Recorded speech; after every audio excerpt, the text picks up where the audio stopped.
Tak toto bylo stolíčko od Honzy Španěla. Dopaminové obličeje. Výzva k akci, motivace a referral link na CoinMate.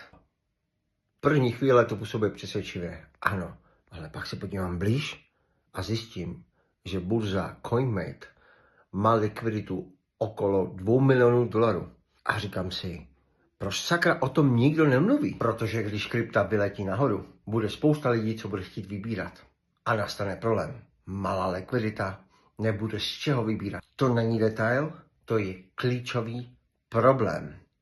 A spousta lidí o tom neví. A co mi zarazilo ještě víc, že mluví o DCA, jako kdyby to bylo jednoduché řešení. Ale vůbec nemluví o risk managementu, o money managementu, nemluví o strategii nákupu a časového plánu. To znamená, že tvoří slepý návyk. A spousta jeho sledujících o tohle neví, protože nejsou dostatečně vzdělaní, aby tyto rizika mohli odhalit. A tady přichází ten problém. Když má někdo vliv a nespecifikuje rizika, je to strašně neohleduplné. Ne protože by chtěl lidem škodit, to neříkám, ale lidé mu věří a berou jeho slova jako doporučení.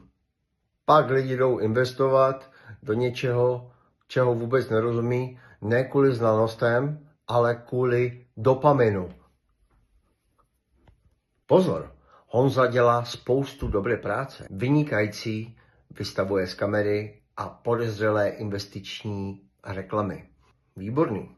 Ale když nespecifikuje svému publikum, jaký jsou ty rizika, tak dostává své publikum do zbytečné nebezpečí. Silně věřím, že Honza to dělá neúmyslně, ale to riziko přes něho je reálné. Proto já říkám, investice není motivace nebo hype, ale je to zodpovědnost. A každý, kdo mluví o investicích, má povinnost vysvětlit i ta nepříjemná rizika. Protože přesně to odlišuje vzdělávání o investicích od pouhého nahánění lidí přes referál.